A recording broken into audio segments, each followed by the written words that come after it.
Hello, Dream Team. Welcome back to our podcast. Ladies and gentlemen, boys and girls, beautiful people, welcome to another exciting podcast of Here's a Thought with the Max. My name is Lerato Mageta. And my name is Phetola Mageta. They're so beautiful. You know what it is. We are back, ladies and gentlemen, Back and with the so bang.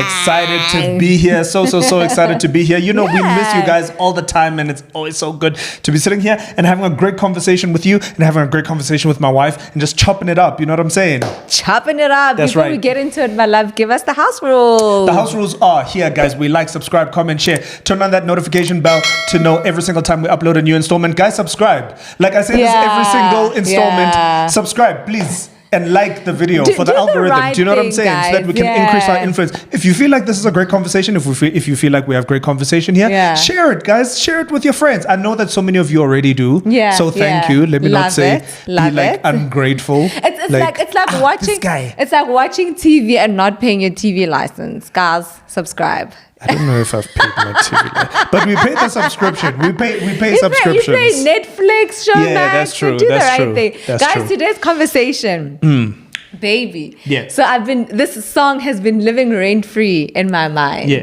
Right. Something Soweto. Samthing. And I do this. If I get your name, Something. if I get your name wrong the first time, you know that it's over. Samthing Soweto. Yeah, Sam. Something Soweto came out with a song called Amagents. No, AYAFANA. How does it go? AYAFANA. No, baby. What is it called? It's called. What is it called? AYAFANA, Amagents. AYAFANA Amagents. That's what I said. AYAFANA, Amagents. AYAFANA AMAJIMBOS. Hey, what move am I doing here? The Mlando. The demonic dance. That pastor who's saying that we are possessed, Harira Umlando. But anyway, guys, Samthing Soweto came up with the song. It's been trending. It's all over. It's everywhere, right? Everyone is talking about that song. It's living rent free in my mind. And which led us to this conversation. Yeah.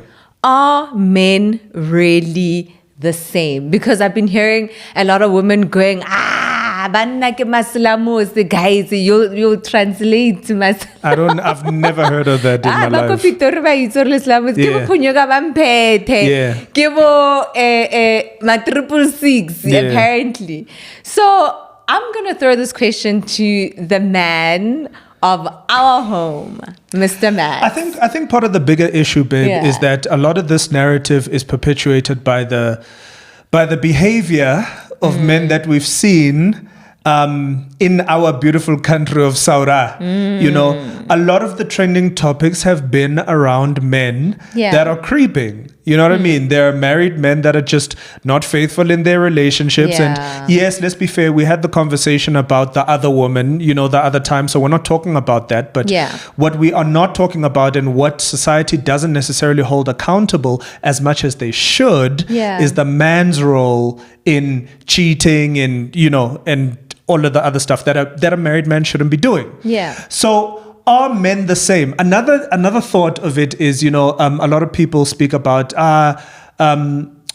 so for instance, can men change, right? There are quotes that say like a leopard never changes its spots, and you know, once a dog, always a dog. You know what I mean? Like there are all of these things that society has put forward, and I love this quote that says, "All that is required for evil to triumph is for good men to do nothing." Now, I love that. The reality is this. Last year, we were part of a gender-based violence campaign, and I remember joining a Twitter space, and in that space, I was dragged for having stood next to a former perpetrator of gender-based violence. And by virtue of standing on stage with him, I was now a culprit as well. And I was dragged on that Twitter space. And the reality is, this is why good men don't want to say anything. You know, it's because it's like, oh, okay, so to, cancel culture. It's cancel culture. You know what I mean? Am I allowed to say something? Am I allowed to have a voice? Am I allowed to stand up and say, well, not in my name? You know what I'm saying? That's why you also have those movements. The other reason why good men don't speak is because we have a past. And I'm just going to speak about myself as well. Guys, there's so many anxieties in having a lot of these conversations because I have a past as well. You know what I'm saying? We weren't all perfect, guys. You know what I mean? We didn't wake up like this. That's the point. You know what I'm saying? And sometimes you fear that the very society is going to now dig up certain things and be like, yeah, but we remember. Do you understand what I'm saying? So, but I do believe that men change. I do believe that there are good men, and I do believe that men are not the same. And that is my opening statement. Come on. Love it. It's already heating up in the studio, guys. I love all the points that you've made, my love. Guys, if I can say something about something. About Samthing. So I think he is a lyrical genius. I think he is a creative genius. I love his music. I think this is a brilliant song, right? And I can appreciate where he wrote the song from. I remember growing up, our parents used to say, don't play with boys because boys bring babies. Right? Yeah. And I can appreciate that a lot of conversations, because he wrote the song for his daughter. Some of these conversations come from a place of fear. You know, I remember you and I had a conversation about our girls dating, and you were like, you just want our girls to date when they're 60, right? Because of your anxieties, because of, how men can be. You know how AMAJIMBOS can be, right? And I know how I was, and more you know importantly. how you were, right? But I think this gives us an opportunity. What I love about art is that art gives us an opportunity to talk about certain conversations. Because art has opened a platform for us to talk about this conversation, whether men are really the same. And I hold the same views. I think if you know anything about us, you might have known what we were going to say based on the topic, right? Because I believe that we were all created differently. I love the scripture which says, it's in Ephesians 2 verse 10. It says, for we are his workmanship, created in Christ Jesus for good work, which God prepared beforehand that we should walk in them. I love when it says we are his workmanship. And if you know anything, baby, about a workmanship, it's like a work of art. If you know anything about art, is that art is not the same. No single art piece is created the same. The strokes are different. I don't know in art language what it is, but it is different. And I believe that as people also, we are created differently.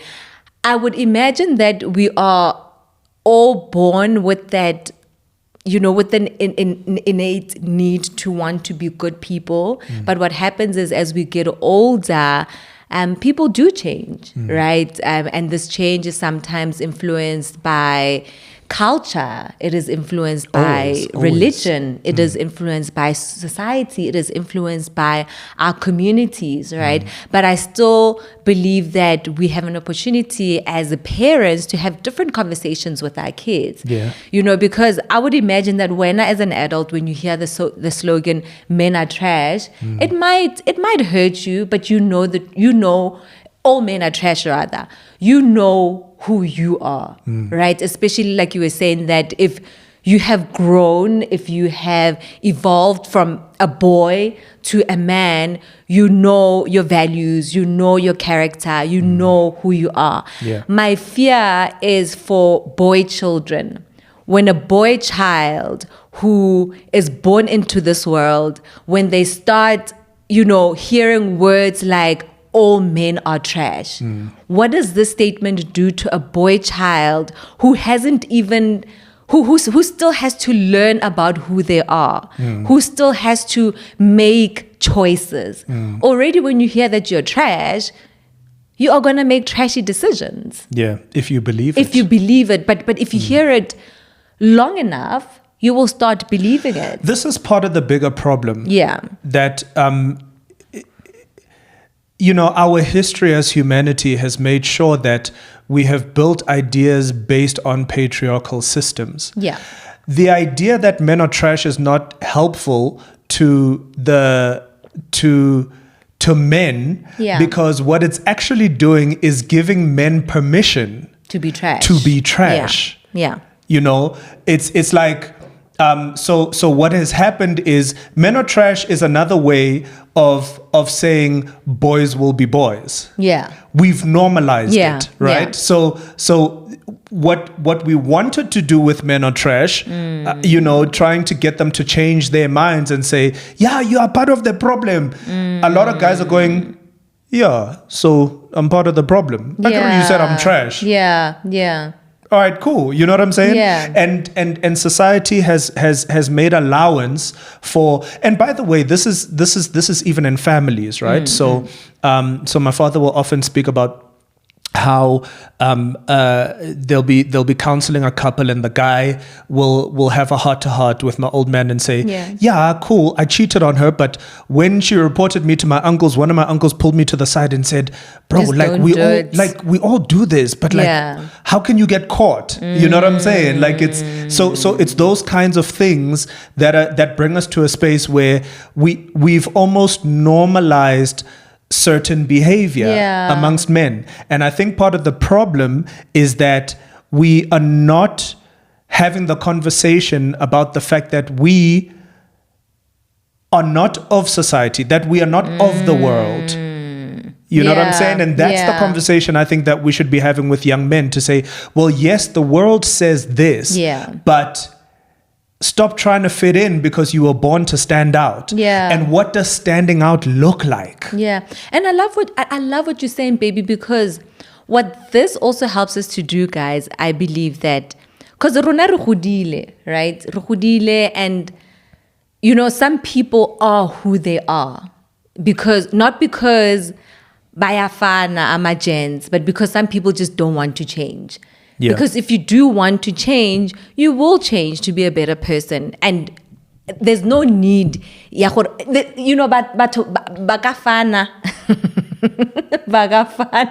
AMAJIMBOS. People can be the same, but we know that when he says AYAFANA, AMAJIMBOS, because you can hear the lyrics, it's not about them being men of valor or men of good character. Because, in the song, and that's what a lot of women were saying, these guys, so I would, in my lifetime, I don't know if it's possible because this has been happening since the beginning of time. I would love to hear men are the same, but because of good character, because they are stand-up men, because they are righteous men, right? Because if you hear the lyrics of the song, baby, he goes to say, abanye bazokushela, they will come and they will hit on you, and they'll tell you that you're beautiful, because we know that is some of the modus operandi when you're growing up, and men want to butter you up and whatever, right? But what also helps is that I, as a girl mom, right, I'm raising my kids in a way that I'm validating them so much that when a man comes to say Ubila, it's like, oh yeah, thanks, but I know because my parents told me, right? Well, it's more important that my dad told me. Oh, my dad told me. Yeah. So it's not their first time hearing it from a man. So for that, it's just the icing on top. It's not them getting validation from a man so that the man can get what they want to get from them. For sure. And just going back to this song again. And the reason I say that he wrote it from a good place, but I just feel like maybe the conversation can be different with us taking it forward with our boy and girls children, because he says, I don't want to butcher it. So he says, yebo abahlukile bakhona.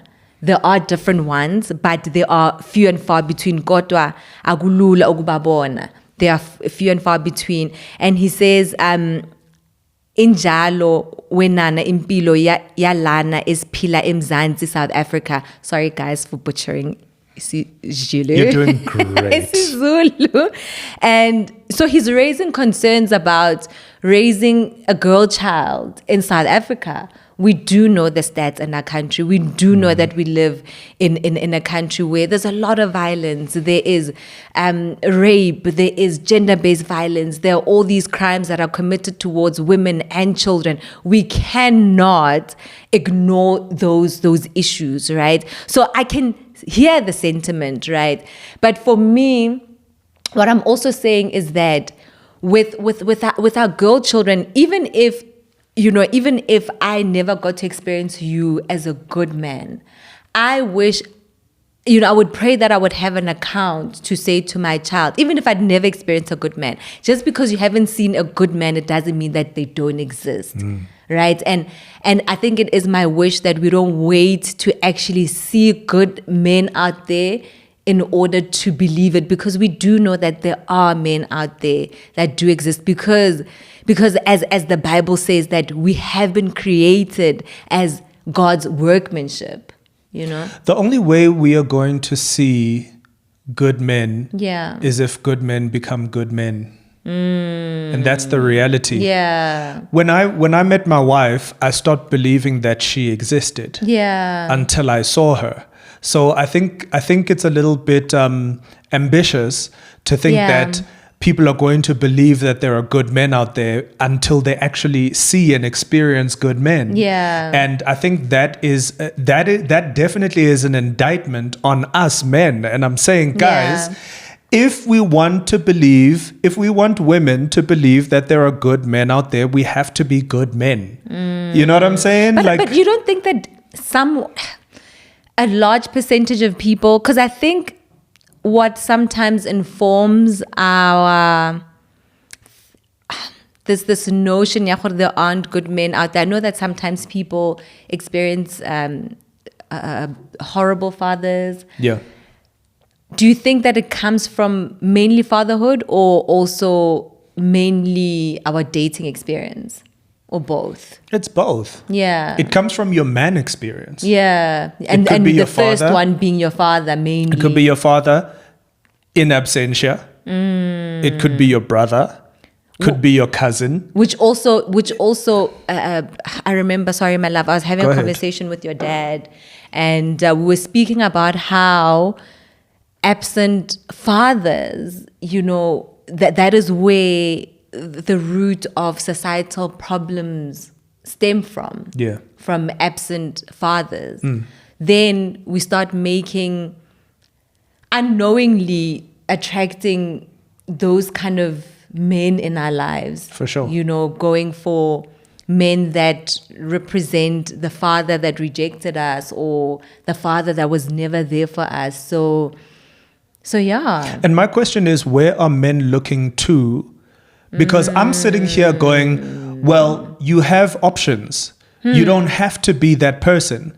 But the question is then, and you are speaking from a place of privilege, because 100%. Because you had your dad growing up and he role modeled that. So I love that question. In the sense that I knew right from wrong. Even when you did wrong. Even when I did wrong. Yes. I knew that what I was doing was wrong.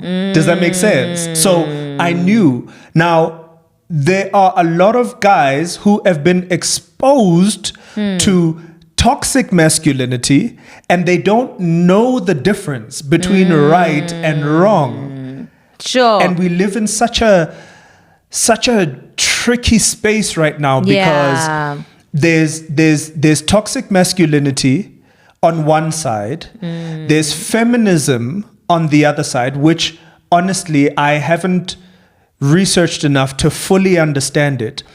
But when I am in a room full of empowered women, it excites me and it scares me both at the same time, because I think I'm a woke gent, but it may be offensive if I seem to be exercising what I feel like is chivalrous, and they're saying to me, no, I am your equal. Like, don't treat me like an invalid. Do you know what I'm saying? Don't treat me as less than. So yes, granted, I have a lot of things that I need to learn, but the point is, I knew that there was a different way because I saw it modeled to me. So my question is, when you're looking at men in society, who are they looking to say, that's a good man? This is what I want to model. This is the kind of person that I want to be. Sure. And which is why I'm saying, not only for women, but for the boy child as well. I'm saying, if they are to believe that there are good men out there, we have to model being good men. It's as simple as that. So what I'm hearing, baby, from you is that, are you saying that sometimes, how do I phrase this question? Sometimes men don't know how to be the men that they are required to be because society, the community, sometimes religion, sometimes, did I say culture? I didn't say culture. They are sending all these messages. Even us as women, we are sending messages of how men should be men. Yeah. And now, and also because, and I think we spoke about this before, because back in the day, it was simple to be a man. You know, manhood was provision. Depicted by provision and protection. And now there are all these other things where now you're saying that you think that being a man means that you should exercise chivalry. And your female counterparts is like, don't pull out the chair for me. Do you think that I can't pull out my own chair? And by the way, don't open the door. By the way, for me. I did make a disclaimer, ladies. This might not be within feminism. I was just saying that I don't understand it. I haven't researched it yet. So I'm not speaking against it. I was just making an illustration as to some of my anxieties. I think also maybe as women, when we do that, is we want to take back our power. You know, and because there's just a lot happening. There's also a lot happening for women where we want to be seen as equals and we're both sending mixed messages to each other. You know, where the lines are not, they're not just black and white because there's a lot going on. To answer your question, I think there are a lot of men that don't know that they are not good men. Let me explain. Right. So, and it's going back to the modeling thing that I've been speaking about. When you see a man who, for instance, culturally, right, you know, takes exercises a certain kind of authority without reciprocating that authority with love, tenderness, protection, provision, consideration, all of that stuff, what we would call toxic masculinity. If that's the kind of culture that he grew up in, he doesn't see himself as being less of a man. And so, yes, you're right. It is very often society and culture and religion sometimes, and you know, all of these things that are forming your views or shaping your views of what masculinity should look like. Which is why I asked the question, where should men be looking? And I'm pretty sure that's what a lot of people are thinking right now, to say, okay, cool, Lerato, we hear you, but where should men be looking? And for me, it starts with the older generation, you know, to say, it's very easy for me to sit here and say, so this is the easy answer. Look to Christ. I love what you said, because when you said older generation, I was like, because there's a lot going on there by the older generation. No, you're right. But let's also understand that it is the older generation that is currently steering the ship. I'm not sure, my love, because you know, in the beginning you did say that it's the older generation that will pull you to the side and say, if you're gonna cheat, daughter, don't do it in front of your wife. You know, it's the older generation, men and women alike, that are, you know, that are perpetuating the stereotype, patriarchy, right? So I believe that actually the younger generation have not that we've seen a lot of the wrongs from, the past, where umfazi mazbekezela, where a woman must just, keep quiet because you don't question a man, you don't ask a man why they came home at the time they came home. So I honestly think that, if we come into relationships, if we come into society as this generation of young people with an open mind, ready and willing to learn from each other, with a teachable spirit, to say, you know what, our parents might have not gotten it all right. They had their flaws, and there are possibly certain things that we learned from our parents that we need to unlearn. So how do we steer this ship forward where now a man is not coming, or a woman, because this is not, we can simply say that, as much as he said AYAFANA Amagents, there are a lot of guys that are saying women are all the same. They all want money. They're not in it for love. They're all, what's that song? These hoes and loyal. The way I said it. These hoes ain't loyal. It was Chris Brown. Yeah. Yeah. The way Kratan Chris Brown. Crazy. But the lyrics are not, And I'm not offended by that, because I know that I'm loyal. I know that, I am who I am. My character is filtered through Christ, and so forth and so on. So I really think that it's important for us as young people, as peers, to have these honest conversations, but for people to just let their guard down. Don't be defensive, amadoda, abafazi. If there's certain things that you learned culturally, like you were saying, that if a man learns something about culture, but they don't see that it's anything wrong. If we're having an honest conversation, or if your wife is saying, baby, when you do this, man, it hurts my feelings. You can't be stubborn and continue in the direction that you're continuing. Yeah, I agree with you in part. Yeah. I agree with you because when you look at the youth of June 1976, they changed the political landscape, and they got things going for us as a nation, right? Had it not been for the young people organizing themselves and saying, okay, listen, we need reform, we need change. Yeah. There are a lot of the privileges that we enjoy today that we wouldn't have otherwise enjoyed. But the problem is the problem is power. The reality is those young people still needed to speak to power. Got you. And the older generation are in power. They have the power to influence. Yeah. So I agree with you in that us as young people can influence. We've got the power of influence, but it's so much more powerful if we use that power to influence power, which is the older generation.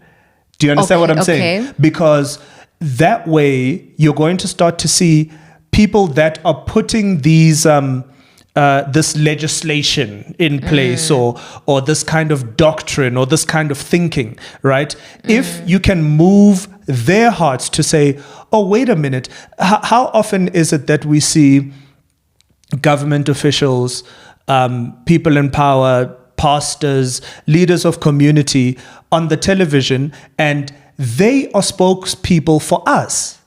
They are representing us. They hold the power. So as much as us young people, you can scream and shout at the television and say, no, but you can tweet and whatever. But we know that real change happens when there's change there and it trickles down, right? So whenever if you want to kill a snake, you got to chop off its head. Because that's how you know, in any organization, if an organization falls apart, nobody's going to go to the receptionist. They're going to go to the CEO and they're going to hold the CEO accountable.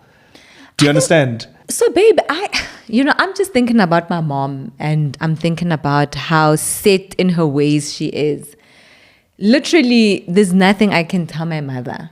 She's already made up her mind. I already know what she's going to say. And I've actually won a lot of my battles with my mom on my knees, where I've prayed about certain things and God worked on her heart. The Holy Spirit worked on her heart. So I'm not sure, let me not be let me not be negative, and let me maybe give our elders the benefit of the doubt. But I just really feel like we, like what you said about the youth of 76, we as the young people have, a lot of power to steer this ship, to teach our young boys right now. And I wish that GBV could be in the curriculum from this age. Like, we're having conversations with her about GBV, but it's something that she didn't know about. She, the first time I told her that, some women get physically abused, she was shocked because it's not something that is spoken about at schools. And I believe that if our young men at this age could start having a conversations about how do we treat women, how can we be consistent in our approach when it comes to being good citizens, when it comes to being considerate to females, when it comes to being good to women and respect them from a very young age, and sorry, my love, and I believe that, parents, because we are a woke generation, and I believe that there are a lot more parents that are having these conversations with their boy children as well. I think it's equally as important to have these conversations at school. Okay. I agree with you. Yeah. How are we going to get it into schools? We have the power. Because we are the ones that are now sitting. Sorry, my love. We are the ones now that need to be on SGBs. As parents, we need to be active. Who is the Minister of Education? But what does... No, let's be practical. How are we going to get this conversation going in schools to add it to their curriculum? So I imagine this would be part of life orientation, right? Yes. How are we going to add it to the syllabus? Don't be defensive. No, I'm not. But are you asking me a question to answer you, or is that a rhetorical question? No, to answer me. Step by step, how are we going to get gender-based violence added to the curriculum in schools? By being active in politics, by being active in going to these ward meetings, right? So I don't think it solely lies on the shoulders of the Minister of Education or on the President's shoulders. I believe that if we organize ourselves to get into the right structures, I mean, how many of us are actually active? Here's the thing. You and I are saying the same thing. Yeah, but the approach is different. No, the approaches are the same. Okay. The difference is I'm hearing what you're saying and you're not hearing what I'm saying, right? I'm saying to you, yes. Okay. I agree. Yeah. That it is the young people, it is the youth that can affect that change. But who does the youth need to influence? I'm saying that it's not good enough if we are just influencing each other. Okay. Because yes, in order for society to change, if us as the youth, we can get together, yes, it's fine. Then there'll be a rise in a different moral fiber within society and so on and so forth. But who is actually going to affect, who's going to drop the gavel? Who is going to now change that curriculum? Who's going to, is it us? No, I get you. No, it's not. So we need to organize ourselves in order to speak to the people in power, the people that are currently the decision makers of this organization called South Africa. I hear you. You know what I'm saying? I hear you, and I respect that. Yeah. I hear you. And I love, so earlier this morning, I was having a conversation with Lehakwe, obviously as build up to this conversation. And I was like, so Hakwe, how do you feel about, Lehakwe is our 9-year-old daughter, just in case you are new to our channel. And I said to her, how do you feel about people saying that all people are the same, like all men are the same, all women are the same? And she was really puzzled. She was like, that makes no sense at all, because we were created differently by God. And I was like, yeah. girl, you know? Yeah. I just feel like if we want for men to be seen differently in society and we want to get rid of that rhetoric that says all men are trash, then good men need to be good men. Yeah. That's it. That's the only way we're going to change it. You know, we need to be different. We need to change. We got to level up.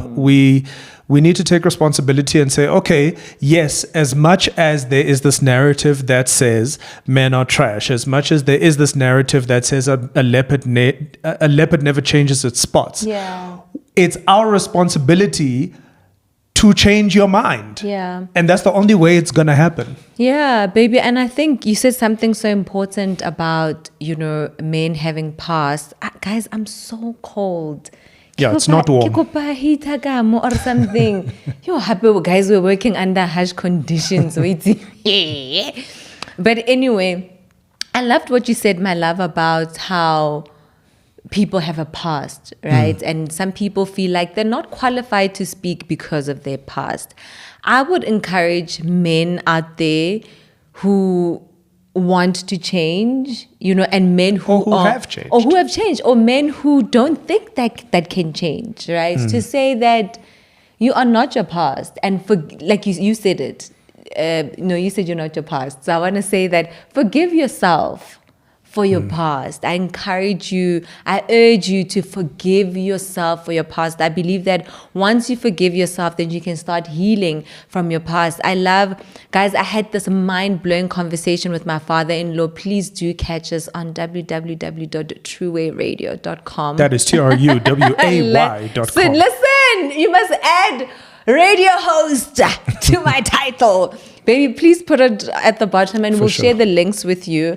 And, you know, we had this amazing conversation about wounded tigers who are valiant warriors, right? Where there are a lot of men out there who were born warriors, you were born good. Men were born good. But because of rejection from society or from, you know, their fathers or from the community or from, you know, religion or whatever, you know, people are wounded, people are walking around with their wounds and they don't believe who God says they are. You were born a warrior, you know, reclaim your identity. It's about seeing yourself how God sees you. You might see yourself as broken. You might see yourself as useless. You might see yourself as, ratswana, you know, useless or whatever, but that's not true. The reality is you were born for a purpose. God says that He knew you before you were born. You are a warrior. So I would encourage all the wounded tigers out there to lick their wounds, pick yourselves up, and know that you are worthy. Just be a good man, guys. Be a good man. Be a good man. That's all she's saying. Be a good man. Be a good gent. How can you just, guys, I just gave you a TED talk. How is this man of mine reducing my motivation now? What's happening? Neki feel sorry, baby. Neki feel it's my thing. And I think and then you're brilliant. Just like, all that she said. No, that's not all I'm saying. All I'm saying is that wounded tigers. Just be a good man. Be a good gent. You understand? Be a good man. You know why? You see us guys, yeah. Like we are simple. Yes, guys. But I get it, baby. You don't know, because men are also. I know you're a man, but you know, Holy Spirit is speaking through me. I'm not. Be a good man. Lick those wounds. Lick those wounds and be a good man. Yeah. Lick those wounds. The warrior within you. Yeah, man. And be a good man. Yeah, do the right thing. So many people set themselves up for failure because they complicate life. Yeah. Right? It's like, oh, where do I start? How do I? And I don't know where to, and where do I draw from? And then you've got analysis paralysis, and then you can't do anything, right? So this is the spirit with which I'm saying you got to figure it out for yourself. It's like salvation, right? You got to figure it out for yourself. Yeah. be a good man. It starts with the decision. That's all I'm saying. I'm not taking away anything. But maybe someone might say that what does it mean to be a good man, right? Because sometimes, and I know we'll have this offline, because if we don't have it offline, then it's gonna be another installment. Because sometimes people just don't know where to start. You don't have. So if I decide that I want to be a runner, I don't have to know where to start in order to make the decision. But then it has to start with the decision. Okay. So, I guess I will to just be a good man. No, it's okay. It's okay. Be a good man. Who fedile? Guys, if you haven't done so yet, please remember to like, subscribe, comment, share, turn on that notification bell to know every single time we upload a new installment. We love you. We love you. We love you. We love you. We adore you. We are cheering for you. We pray for you. We wish you all of the very best. Let us build this community together and make sure that we are better for future generations to come. And Majimbos, I love that.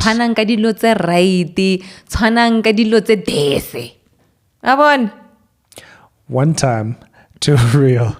Oh yes, you know what it is. Peace and blessings, people. We out. I love you. Bye.